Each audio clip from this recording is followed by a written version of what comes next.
Est-ce qu'on va encore faire du tri? Oui. I come from France. France, mesdames. Hello tout le monde, j'espère que vous allez bien. Je suis très contente de vous retrouver aujourd'hui dans une nouvelle vidéo parce que vraiment, je le répète tout le temps que j'adore YouTube, j'adore faire du montage. J'ai 1 milliard d'idées de vidéos pour cette chaîne et jusqu'à maintenant, je n'arrive pas à être régulière. C'est vraiment une organisation à mettre en place, mais je suis ravie parce que je suis vraiment en train de trouver un équilibre dans ma vie par rapport au réseau, par rapport à mon rythme de travail, et ça ne va qu'en s'arrangeant, donc la preuve en est, je suis là aujourd'hui. Pour tout vous avouer, j'ai déjà filmé cette vidéo hier, c'est un peu un running gag chez moi. Je ne suis finalement pas du tout satisfaite de ce que j'ai fait parce que c'est une vidéo où en fait je ne fais que parler, sauf que vraiment je fais rien en même temps. Et là ça m'a fait comprendre un peu l'intérêt des vidéos, vous savez, chit-chat make-up, mon dieu c'est dur à dire, où en fait quelqu'un parle et se maquille en même temps parce qu'en fait on écoute la personne mais en même temps on la regarde faire autre chose, et moi là clairement je ne faisais rien. Bref, tout ça pour dire que les sujets que j'ai abordés hier ils me tiennent vraiment à cœur et je trouverai un moyen d'en parler un jour dans une autre vidéo ou dans un podcast, qui sait. Pour aujourd'hui on va donc se concentrer sur un seul sujet et je vais bel et bien trier mon dressing parce que ça va avec le propos du jour. Let's go! Donc le sujet principal de la vidéo c'est les vêtements comme d'hab, hein. Mais c'est surtout la notion de quantité dans un dressing. Moi je ne m'en suis jamais cachée, j'ai beaucoup de vêtements, c'est comme ça que ça me convient, je les porte tous. Ceux que je ne porte pas, je sais aussi pourquoi je les porte pas, parce qu'il y a des pièces que j'ai là juste parce que pour moi c'est des pièces de collection, surtout le vintage. Et la quantité de vêtements que j'ai ne m'empêche pas d'avoir une consommation responsable, parce qu'encore une fois souvent on associe la quantité à la fast fashion parce que c'est le genre de magasin où justement on privilégie la quantité que la qualité, mais en fait on peut très bien avoir beaucoup de vêtements et s'habiller auprès de marques responsables, en seconde main, en vintage, etc. Mal, hein. Le fait est que aujourd'hui une partie de mon activité professionnelle est les réseaux sociaux, et c'est vraiment mon quotidien, ça fait partie de ce que j'ai envie de développer pour mon activité professionnelle. Je suis vraiment passionnée par la mode responsable et j'ai plein de projets dans ce domaine là, et du coup ce qui se passe c'est que comme je bosse avec des marques responsables, et bien je reçois très régulièrement des vêtements parce que en fait c'est comme ça que ça fonctionne si vous voulez. Moi pour vous parler de quelque chose, j'ai besoin de le tester, de voir la qualité, de l'avoir entre les mains. Disons que j'essaye de le voir comme un outil de travail, vraiment quelque chose qui va me permettre de vous conseiller au mieux. Sauf que, évidemment, mon compte grandit, donc je reçois de plus en plus de vêtements, et ces derniers temps, j'ai eu la sensation d'en avoir trop, justement. C'est là que m'est venue cette question: à partir de quel moment le fait d'avoir beaucoup de vêtements ça devient avoir trop de vêtements? Et clairement je pense qu'il n'y a pas de norme là-dedans, c'est vraiment un ressenti personnel. Et la réponse que j'ai trouvée à ça, c'est pour moi j'ai trop de vêtements à partir du moment où j'oublie ce que j'ai. En fait de base, et vous le constatez de vous-même sachant que ce n'est qu'une partie de mes fringues, j'ai beaucoup de vêtements, mais si tu me demandes de lister tout ce que j'ai dans mon dressing, je pense en être plus ou moins capable. Et en fait, ça m'a fait tilt l'autre jour quand sur Instagram je vois une publication de Balzac avec une robe sweat trop belle. Et là je me suis dit, ah mais oui c'est vrai je l'ai. Et je l'avais complètement oubliée, alors que je me souviens très bien être dans la boutique Balzac, essayer cette robe pull, la trouver incroyable, me dire mon dieu c'est quelque chose que je vais porter tellement tout l'automne-hiver, tellement elle est confortable, elle est doudou, et en plus de ça elle est super stylée, et je l'aime toujours autant comme au premier jour où je l'ai essayé. Mais le fait est qu'entre temps j'ai reçu tellement d'autres trucs que je l'ai oublié et que je ne l'ai même pas porté une seule fois. Et ce constat là me fait vraiment mal au cœur parce que clairement ça ne va pas avec mes valeurs, mes engagements et ce que j'essaye de vous transmettre au quotidien. Je veux bien admettre que recevoir des vêtements ça fait partie de mon travail et c'est ok et c'est à moi de gérer ça, mais je n'ai pas du tout envie d'en arriver à me faire submerger. C'est pour ça qu'aujourd'hui on va faire du tri et que je vais vous montrer quelle est ma nouvelle manière de trier mes fringues. Ma façon de trier, elle n'a pas vraiment de règles, elle évolue aussi un peu avec le temps, et là elle a évolué face à ce constat de j'ai trop de fringues. Du coup, ma logique et mon objectif de dressing c'est quoi? C'est d'avoir un dressing avec des pièces que je trouve belles, qui sont qualitatives et qui durent dans le temps, des pièces que j'ai plaisir à porter, dans lesquelles moi-même je me sens belle. Je vous avoue que ce dernier objectif, il est pas hyper réalisable parce que je vous ai déjà parlé du fait que je souffre de dysmorphophobie et d'ailleurs je crois que plusieurs d'entre vous sont intéressés pour que je fasse une vidéo à ce sujet. Je sais pas trop si je me sens légitime ou à l'aise, donc si vous avez des questions, si ça vous intéresse, dites-le moi, faites-le moi savoir et j'essaierai de faire quelque chose. Donc ma nouvelle manière de faire du tri, je vais prendre une pièce pour vous donner un exemple.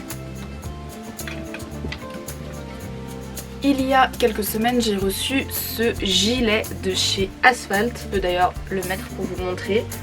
Je le trouve hyper cool et d'ailleurs petite parenthèse, quand une marque me propose une collaboration, de recevoir du coup une pièce, j'ai quand même quelques critères. En fait, je me verrais mal vous parler de vêtements qui ne me correspondent pas. Ce serait un peu hypocrite et pas complètement honnête du coup. Le critère, c'est que le vêtement me plaise et que le style de la marque me plaise. Hyper important. Et que si le style ne me plaît pas, j'essaie quand même de le dire de manière diplomatique à la marque sans lui laisser sous-entendre votre marque est moche. Non, c'est juste que moi ça me correspond pas. Va voir une autre influenceuse qui a un style différent que moi et ce sera beaucoup plus vendeur pour toi. Ça aussi c'est une manière de faire comprendre les choses aux marques, c'est pas toujours évident. Donc que le style me plaise, que la pièce en elle-même me plaise et que je puisse la choisir. Donc soit avoir le choix de la pièce, soit si c'est une pièce imposée, avoir le choix de la couleur. Parce que, encore une fois, même si je reçois quelque chose gratuitement comme un outil de travail pour vous en parler, et je vous dis gratuitement, mais en fait c'est une forme de paiement bien souvent. On va pas rentrer dans les détails aujourd'hui, je vous ai dit, je vous ferai une vidéo là-dessus. Mais du coup, moi, il faut aussi que ça corresponde à mes valeurs et à mes engagements de mode responsable. Donc, je veux que ce soit une pièce que je vais porter longtemps, que je vais aimer, qui va venir compléter mon dressing. Donc là, en l'occurrence, Asphalt, quand ils m'ont parlé de leur gilet, si je ne porte pas du tout de gilet, j'ai aucun scrupule à leur dire « Les gars, j'adore votre marque, j'adore ce que vous faites et les autres pièces que vous m'avez envoyées, mais là le gilet ça me correspond pas, c'est pas mon délire, je passe pour cette fois. » Et je préfère 1000 fois faire ça plutôt que vous faire un espèce de faux discours. De toute façon je pense que j'y arriverai même pas, ça se verrait sur ma tête que c'est pas honnête. Et du coup je l'ai choisi en noir parce que c'est un super basique à mon sens. Je n'ai pas de gilet noir, je sais que je peux l'associer de plein de manières et franchement je suis trop contente. La qualité des pièces Asphalt elle est vraiment super. J'ai aussi leur pull et leur chemise, j'adore la chemise rose comme ça, c'est trop beau. Mais donc qu'est-ce que je fais quand je reçois le gilet? Je sais qu'il y a des gens qui fonctionnent du genre une pièce qui rentre, une pièce qui sort. Moi je fais pas du tout ça parce que ça voudrait dire que j'ai un nombre de pièces limité dans mon dressing et que cette pièce là qui est neuve va remplacer une autre, alors que pour moi elle va plutôt venir la compléter. Ce que je fais plutôt c'est que là je reçois un gilet, je vais regarder les autres gilets que j'ai. Et si j'ai pris cet exemple c'est parce qu'il est assez facile, j'ai pas beaucoup de gilets donc ça va aller assez vite. J'ai un gilet violet de chez Katia Sanchez que j'ai depuis septembre, donc vraiment pas longtemps, et dont je suis clairement pas prête ni de me lasser ni de me séparer. Enfin vraiment je pense qu'on va m'enterrer avec. C'est une pure merveille comme toutes les pièces Katia Sanchez. Ensuite j'ai celui-ci que j'avais acheté il y a plusieurs années chez Emmaüs et là en le voyant je me rends compte que ça fait hyper longtemps que je l'ai pas porté alors que je l'adore. Le kaki c'est une de mes couleurs préférées et là vraiment les motifs et les couleurs, je trouve qu'il y a un côté assez moderne sur une coupe qui fait limite petit tailleur Chanel et en plus c'est un gilet vraiment en laine fabriqué en France qui tient super chaud, qui a des petites épaulettes. Je l'aime trop, donc pareil je le garde. Et le troisième gilet c'est celui-ci qui est celui qui me pose question aujourd'hui. Vous voyez le rouge c'est une couleur qui me va plutôt bien au teint mais que j'ai du mal à porter. Faut le reconnaître, avec les années je m'en suis rendu compte, le rouge vraiment j'ai beaucoup de mal à porter cette couleur. Et du coup ce gilet qui est un gilet vintage fait main en laine qui est trop beau, surtout regardez moi ces boutons de fou. Il fait partie des pièces vintage que j'ai et donc j'ai du mal à me séparer juste parce qu'elles sont belles et que je suis capable de garder juste pour les admirer.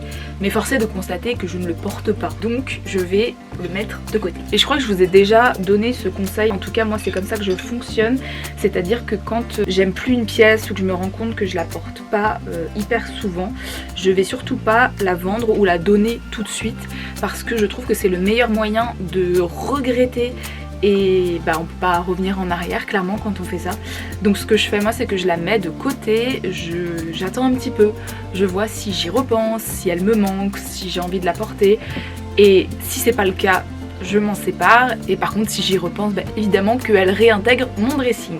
Donc on va le mettre de côté. Je me suis fait une réflexion aussi à propos de ce que moi j'appelle les micro-tendances. Ces tendances un peu saisonnières et très éphémères qui vont et qui viennent. En ce qui me concerne, j'ai toujours conseillé de acheter ces pièces-là plutôt en seconde main ou en vintage, parce qu'une tendance éphémère, bah, comme son nom l'indique, ça se trouve dans 3 mois, vous allez plus l'aimer.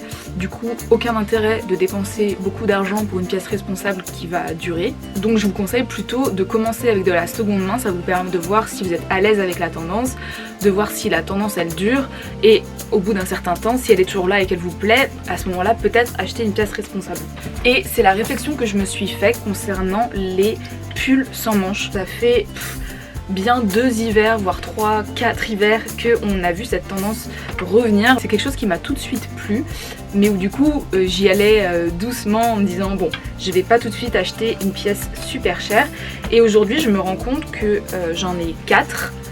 Donc j'ai 3 vintage et j'ai celui-ci de Armed Angels que vous m'avez déjà vu porter hyper souvent parce que vraiment je l'adore. Une des meilleures nouveautés de cette année. Mais du coup, à part lui que je porte hyper souvent, je vous avoue que les 3 vintage, je suis pas hyper satisfaite, tout simplement parce que j'aime pas trop la coupe, il y a des détails dans le motif, tout ça qui me dérange. Donc ça fait vraiment quelques temps que je réfléchis à m'offrir un beau gilet sans manches d'une marque responsable. Pour tout vous dire, il y en a 2 qui me font de l'œil en ce moment. Il y en a un de chez Kind Studio qui est incroyable, et il y en a un autre de chez Delana qui est une marque belge. Vraiment ces 2 là je les adore, je sais que si je les ai je vais les porter super longtemps. J'ai pas le budget pour le moment, mais je me dis que par exemple déjà revendre ces 3 là c'est un bon début, même si clairement ça me fera pas assez d'argent pour acheter un pull responsable. Faut bien commencer quelque part, et surtout ça me fera de la place. Et en vrai, un autre sujet dont je voulais vous parler et qui va avec tout ça, c'est mon dressing. J'avais envie de vous partager, selon moi, les erreurs à ne pas faire avec son dressing, et erreurs que moi j'ai fait malheureusement. En fait, comme beaucoup de personnes aimant la mode, je fantasme sur l'idée d'avoir un jour une pièce consacrée à mon dressing qui est vraiment bien rangée, bien aménagée, spécialement pour mes vêtements. Mais ce n'est pas le cas pour le moment. J'habite dans un appartement parisien qui est plutôt petit et qui n'avait pas de rangement quand je suis arrivée. Donc je me suis fait un dressing sur mesure avec comme critère numéro 1 de pas aller chez Ikea, ce qui était déjà la première erreur. J'en avais déjà parlé dans une autre vidéo, je me suis un peu détendue par rapport à ça, mais il y a vraiment une époque où j'étais une tête de mule et où je voulais que ma consommation soit responsable sur tous les aspects de ma vie, et du coup ça sous-entendait aussi de ne pas aller chez Ikea et de trouver des trucs de seconde main, de récup, etc. pour construire mon dressing, ce qui est complètement possible. Mais en fait j'adore avoir un dressing ouvert, mais un dressing ouvert c'est ok pour moi si t'as une pièce qui est consacrée à ton dressing, alors que si t'as ton dressing qui est dans ta chambre comme moi, en fait ça te donne juste encore plus cette impression, d'autant plus quand la pièce est petite, d'être submergée par les vêtements. J'ai l'impression vraiment de vivre dans un magasin de fringues, et au début ça me dérangeait pas trop, aujourd'hui ça me tape un peu sur le système pour être poli. Je pense que ça joue sur le sommeil aussi, mine de rien, de pas être dans une pièce complètement clean, parce qu'en vrai cette pièce, même quand elle est super rangée, elle a l'air en bordel parce qu'il y a beaucoup de choses. Du coup clairement j'aurais dû aller chez Ikea, j'aurais dû choisir un dressing fermé, d'autant plus que j'ai un chat. Je l'aime de tout mon cœur mon chat, mais comme tous les chats, il aime aller se fourrer dans les vêtements, ce qui fait que bien souvent, même si c'est pas son intention, il abîme mes vêtements. Et avec un dressing fermé, franchement j'aurais évité ça, parce que j'ai eu pas mal de belles pièces ces derniers temps qui ont été abîmées parce que monsieur voulait faire dodo dans mes fringues. Et quand bien même je me suis adaptée à la pièce et j'ai essayé d'agencer les choses de la meilleure manière, parce que j'ai beaucoup de vêtements encore une fois, donc il faut trouver des systèmes de rangement ingénieux. Franchement, typiquement ce que j'ai fait de ce côté là, c'est vraiment pas idéal. Je sais pas si vous voyez, on va se la jouer Albert reporter pour vous montrer, mais en gros là j'ai cette barre là qui est dans ce sens là contre le mur. Je sais pas si vous voyez la configuration qui fait que en fait mes chemises, il faut vraiment que je plonge là-bas derrière pour voir les chemises qu'il y a au fond. Du coup, évidemment que j'oublie régulièrement celle qui a tout derrière. Alors qu'encore une fois, l'objectif, c'est d'avoir un rangement optimisé pour pouvoir porter un maximum les fringues. Je continue avec ce que j'appelle les micro-tendances. Cette saison, tendance de fou du petit gilet de costume sans manches. Ce genre-là. Je me souviens très bien le jour où j'ai absolument voulu un gilet sans manches. J'étais au travail et il y a une fille qui est arrivée un matin, elle portait une chemise à manches longues hyper fluide beige avec un petit gilet sans manches, un peu dans les mêmes tons que la chemise par-dessus. Là, j'ai fait une obsession, je me suis dit mon dieu c'est trop beau, je veux recréer ce look. Pour pas payer trop cher encore une fois vu qu'il s'agit d'une micro-tendance, je suis allée chez Guérisol et j'avais trouvé ces deux-là. Pour les gilets sans manches, Guérisol c'est vraiment le meilleur plan à Paris parce qu'il y en a une tonne, ils coûtent 3 € en moyenne. La bêtise que j'ai fait moi c'est que j'étais tellement focus sur le look de cette nana que du coup je suis restée dans les tons que je voulais, vous voyez, pour reproduire exactement son look. Alors que je sais très bien que le camel et le beige c'est des couleurs que j'ai du mal à porter. Je trouve ça très joli mais je ne sais pas pourquoi, j'ai du mal à porter. Et en plus de ça, ces gilets là, la coupe est pas oufissime. Je ne les ai jamais portés, donc je pense qu'on va les mettre de côté. Oh, ça me fait du bien de faire ça, de vider là. Ensuite, j'avais trouvé celui-ci chez Slow Mode à Lille. Il est vraiment trop beau, il y avait des petites franges ici que j'aimais pas, que j'ai coupées. Je l'aime beaucoup, je l'ai encore jamais porté, ou peut-être une fois. Mais en tout cas, lui, je sais que je l'aime bien, qu'il y a moyen que je fasse des looks cool avec. Du coup pour le moment je le garde. D'ailleurs je me suis mise à fond sur TikTok contre toute attente. Je fais des vidéos où en fait je m'habille le matin avec vous. Et quand je vous disais au début de la vidéo que j'avais réussi à trouver un équilibre, c'est que vraiment je pense avoir réussi à comprendre ce qui m'intéresse dans chaque réseau social, ce que je veux en tirer et ce que je veux donner aussi. Et concernant TikTok par exemple, j'aime bien le côté spontané, même si ça fait des vidéos qui sont moins travaillées, ça donne un autre ton. Contrairement à Instagram par exemple où mes posts ou mes reels ça va être des choses beaucoup plus travaillées sur lesquelles je vais passer du temps. Et du coup sur TikTok j'ai un vrai plaisir à m'habiller avec vous tous les matins aussi parce que ça m'aide à me challenger sur mon style, ça m'aide à varier ce que je vais porter, à trouver des associations sympas. Chose que je ne ferais pas de moi-même franchement, surtout que je bosse beaucoup de chez moi, donc il y a des jours où j'enfile mon jean le plus confort avec un gros pull et je passe la journée comme ça. Merci TikTok de me challenger un petit peu, ça me fait du bien et ça donne un second souffle à mon dressing. Ah oui, un autre truc qu'il faut absolument que je fasse avec ce dressing, c'est faire plus de séparation automne-hiver. L'été dernier, j'avais rangé du coup toutes mes fringues d'hiver, mais il y a des trucs que j'avais laissé sortir en me disant oh, je peux potentiellement les porter en été, etc. Alors qu'au fond de moi, je savais que j'allais pas les porter.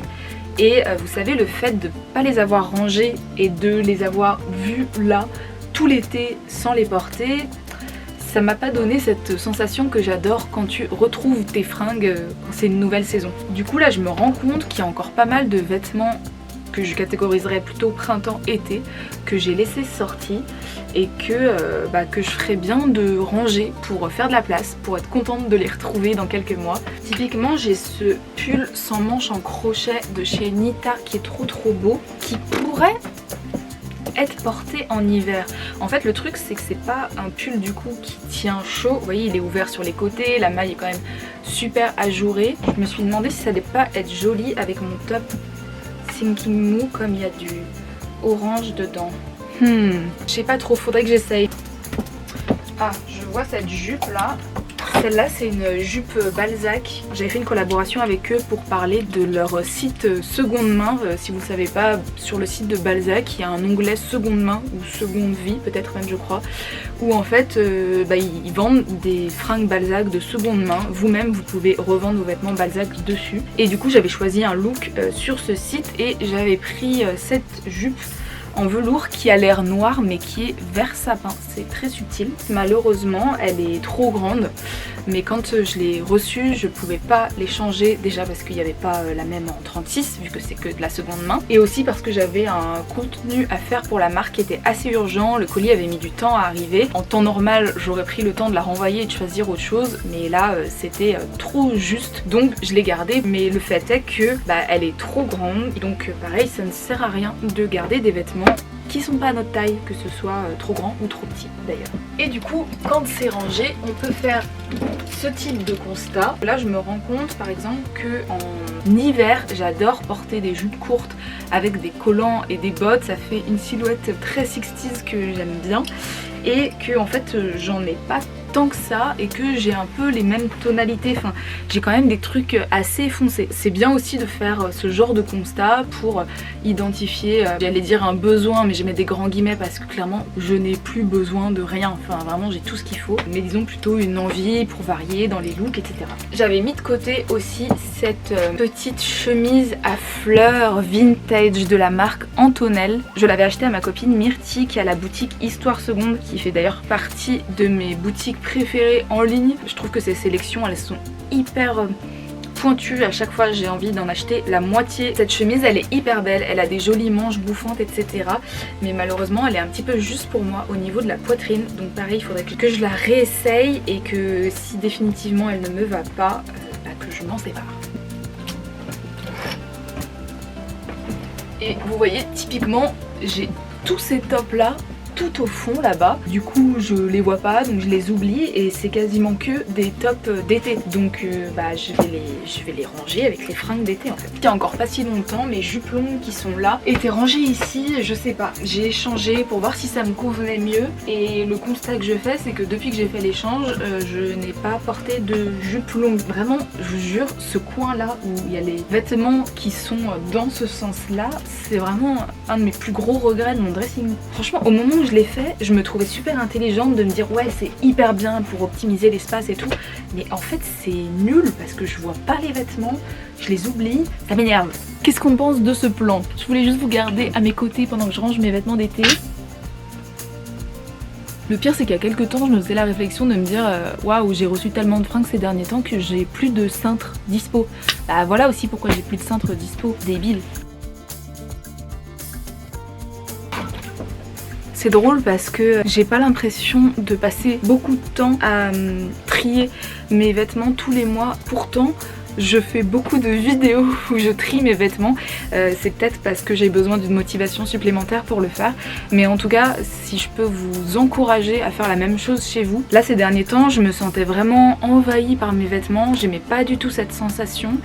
Et de faire ça, ça m'aide à reprendre le contrôle, je suis vraiment contente. J'ai l'impression de faire du bien aussi aux vêtements que j'ai, que c'est vraiment une manière pour moi d'en prendre soin. Vraiment de me délester de choses que je ne mets plus, c'est laisser une plus grande place à d'autres pièces pour les porter et meilleure chose. Une autre pièce qui me faisait réfléchir, c'est ma salopette en velours de chez Côtelet. Je l'aime vraiment beaucoup, mais elle me sert. D'autant plus que je porte beaucoup cette salopette en jean de chez Balzac. Et même si c'est pas la même matière, je trouve que ça fait un petit peu doublon dans mon dressing. Et s'il y a bien quelque chose que j'évite de faire, c'est d'avoir des doublons. Parce que clairement, ça sert à rien. Il y a toujours une des deux pièces que tu portes plus que l'autre. Donc celle-ci, pareil, je vais la mettre de côté. Ça me rend un peu triste de m'en séparer, mais dans ces cas-là, j'essaye aussi de me consoler en me disant que si je la mets sur Vinted, ça permettra à des gens qui n'ont pas forcément les moyens de s'offrir de la mode responsable, d'avoir des pièces responsables à des prix plus bas que le neuf, et ça c'est cool aussi. Je suis très flemmarde en ce moment sur plein de choses, donc je sais absolument pas quand je vais mettre les vêtements en ligne. Dans tous les cas, je vous laisse mon compte Vinted dans la description si ça vous intéresse, mais vraiment ça se trouve ce sera en ligne dans 3 mois, ne soyez pas pressés. En fouillant, on trouve des choses. Récemment, j'ai acheté ce pantalon de costume noir chez Maison Standard parce que ça faisait très longtemps que j'en cherchais un.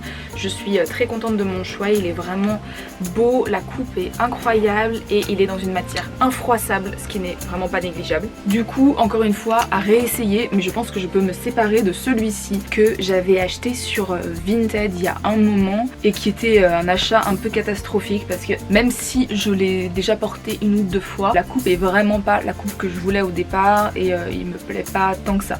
Donc là, le choix est vite fait. D'ailleurs, je vois là mon petit pantalon Qui Tout Paris que je vais ranger aussi parce que c'est un truc d'été. Et je l'avais acheté à la toute fin de l'été, du coup j'ai vraiment l'impression que j'ai pas eu le temps d'en profiter assez, j'ai trop hâte de pouvoir le reporter. Laissez-vous le droit aussi de changer d'avis. Par exemple, cette combi Sienna, il y a encore quelques temps, j'étais sûre de vouloir m'en séparer et de la revendre parce que je me sens pas hyper à l'aise dedans, je la portais pas beaucoup. Et il y a quelques semaines, je l'ai réessayé et finalement j'ai décidé de lui laisser une autre chance. Et voilà. Après, clairement, tout à l'heure, je vous parlais de doublons, mais il y a des doublons qui en sont pas vraiment. Mes deux combis vintage, c'est ma passion en fait. J'ai l'impression d'être une super héroïne quand je suis dedans et ça fait partie de mes péchés mignons. Enfin vraiment, si demain j'en croise une troisième qui est quasiment la même, je vais l'acheter parce que j'adore ça. Celle-ci, elle est en velours, elle vient de chez Lapin Vintage, c'est une beauté. J'ai l'impression qu'elle est faite sur mesure pour moi. Et celle-ci, elle est un petit peu plus large et elle vient de chez La Brique et Braquerie. Mais si vous attendez que je les foute sur mon Vinted, c'est pas près d'arriver. D'ailleurs, j'avais déjà annoncé sur Instagram que je vais être enterrée avec celle-ci. Après, il y a ces combis. J'ai deux combis en jean. Très honnêtement, et c'est pas pour me trouver des excuses, je les trouve très différentes. Donc je trouve qu'elles répondent à des envies différentes. Et pour moi, c'est pas vraiment des doublons. Mais le fait est que depuis que j'ai celle-ci, je porte très peu celle-là. Parce que elle est un petit peu grande au niveau des jambes, etc. Donc il faudrait que je la réessaye parce que quand même, je sais que je l'aime bien. Tiens, je viens de réaliser que c'est toutes les deux des mangos. Trop drôle. Je les ai achetés en seconde main toutes les deux. Mais ok, donc ouais, faudrait que je me fasse une petite séance d'essayage que je vais pas faire aujourd'hui parce que j'ai la flemme. Encore des fringues d'été. Ça, c'est l'été aussi. Ça aussi, waouh. Ça va me faire tellement de place. Je vous jure, il y a presque des jours où je fantasme sur le fait d'avoir un dressing minimaliste et puis après je me rappelle que j'en serais pas capable. Ça, on va dire que c'est de l'été aussi. Ça aussi. Regardez-moi cette beauté.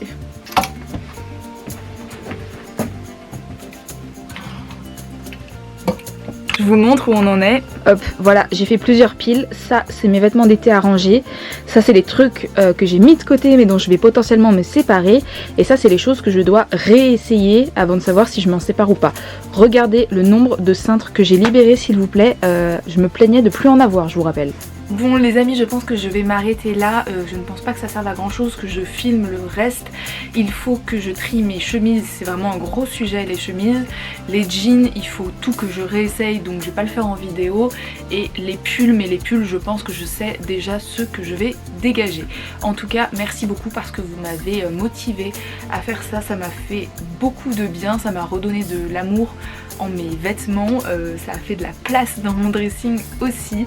N'hésitez pas à me dire en commentaire si ça vous a motivé et à me donner votre avis sur cette notion de voilà, est-ce que vous avez beaucoup de vêtements, est-ce que vous êtes plutôt hyper minimaliste. Il n'y a pas de bonne ou de mauvaise manière de faire les choses honnêtement tant que vous êtes à l'aise avec votre dressing, voilà, que vous avez une configuration qui vous plaît, qui est utile, qui est agréable, ce qui n'est pas mon cas mais je fais comme je peux avec ce que j'ai. En attendant, promis, je vais essayer d'être la plus régulière possible sur YouTube. Comme je disais, j'ai plein d'idées de vidéos, j'ai trop hâte de filmer celle de la semaine prochaine qui est une nouvelle série de vidéos. Comme d'hab, je vous donne rendez-vous sur Instagram si vous voulez me voir au quotidien, sur TikTok si vous voulez me voir m'habiller tous les matins. Et je vous fais plein de bisous, merci de me suivre et à bientôt. Salut! From France, we dance, heartless techno trance.